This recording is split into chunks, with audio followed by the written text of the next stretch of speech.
morning, everyone. Good evening, good afternoon, wherever you are, and welcome to this week's Weekly Energy Boost. My name is Elisheva, and I'm here to share with you, you don't have to take the long way home.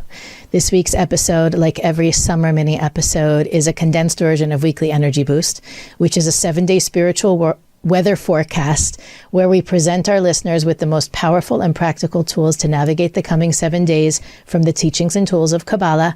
And even though we're focusing on the opportunities and potential pitfalls of this coming week, you can use these teachings and this wisdom anytime. And this is, again, one of those jam-packed power weeks, so many different opportunities. We'll talk about the weekly energy last, but this Friday, August 2nd, is a really powerful day, not the whole week, but the day. So mark your calendars, Thursday night to Friday night, where you can tap into the energy of what the Kabbalists call mazala, the idea that you can shift your destiny. You can change the movie that you've created through your thoughts, words, and actions. You can change that movie for the better.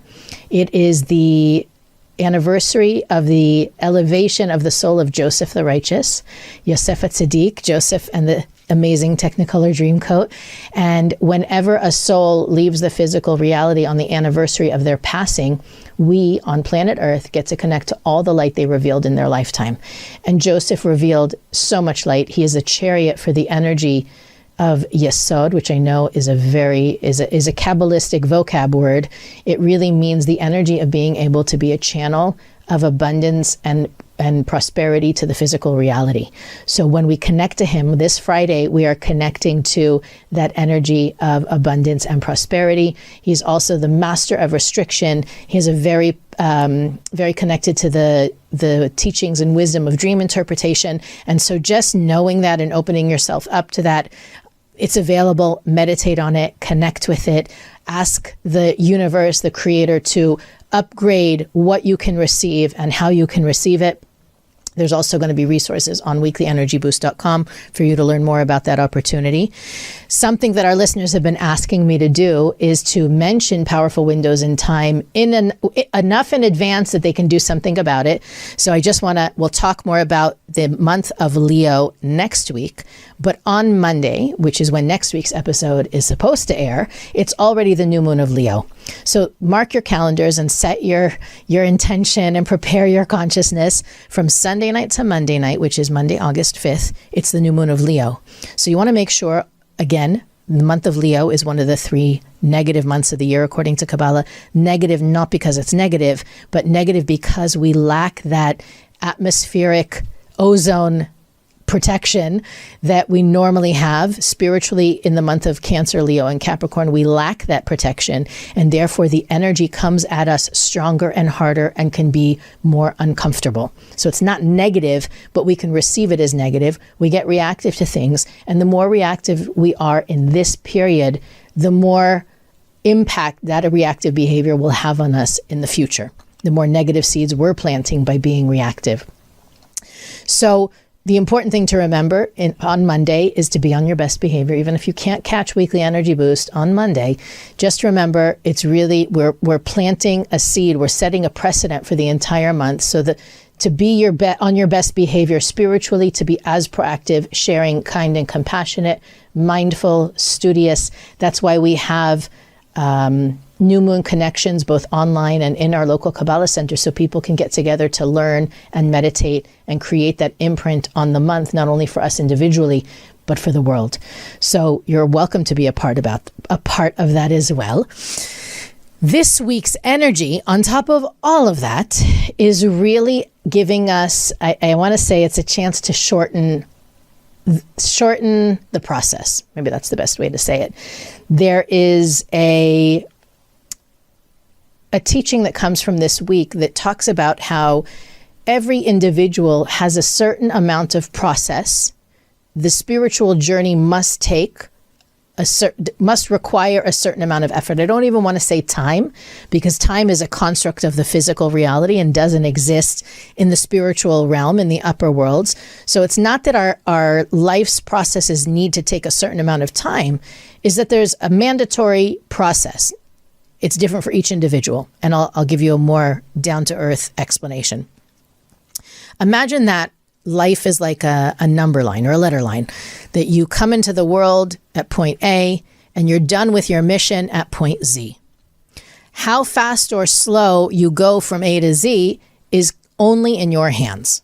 So let's say, for example, and this is the example I often use, I probably used it on the podcast before, that your soulmate will come to you into your life when you get to point L for love in your journey. Okay? So what can you do to draw your soulmate? Evolve to level L in your process. How long it takes you? Some people meet their soulmate when they're 10.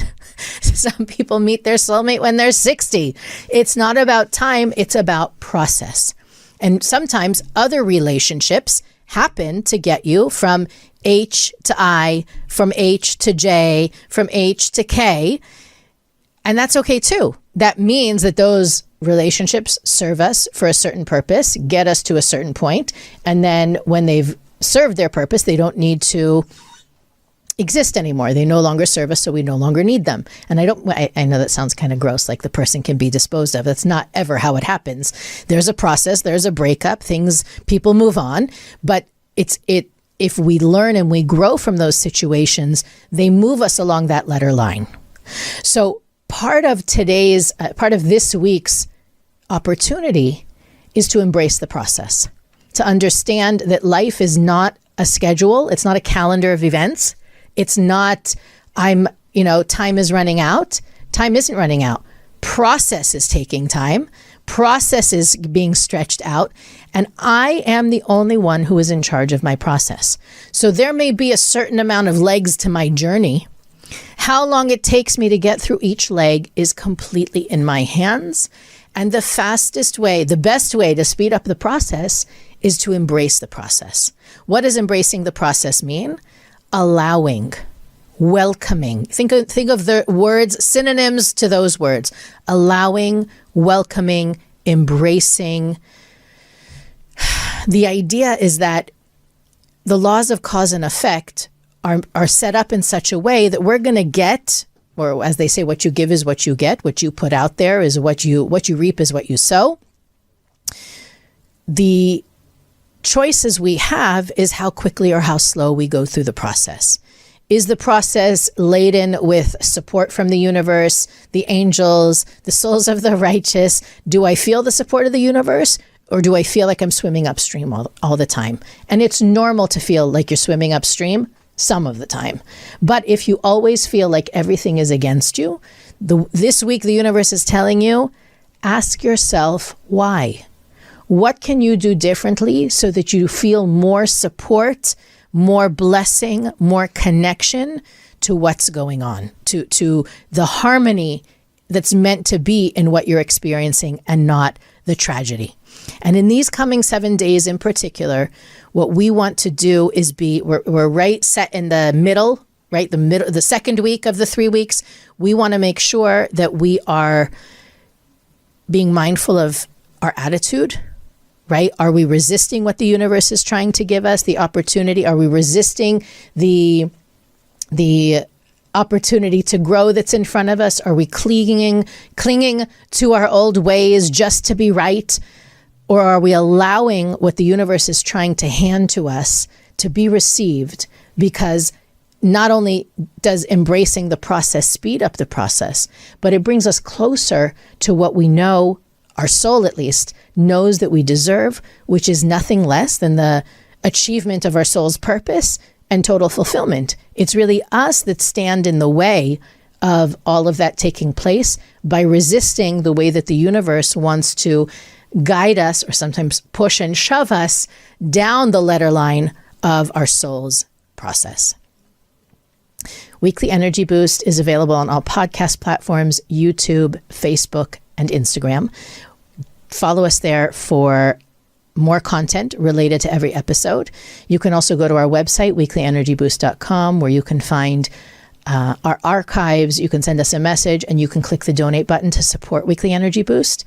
As always, your best support is shown when you share the episode with everyone you know, as well as like, rate, and review wherever you're listening. Have a great week, and we'll see you next time for another summer mini episode of Weekly Energy Boost.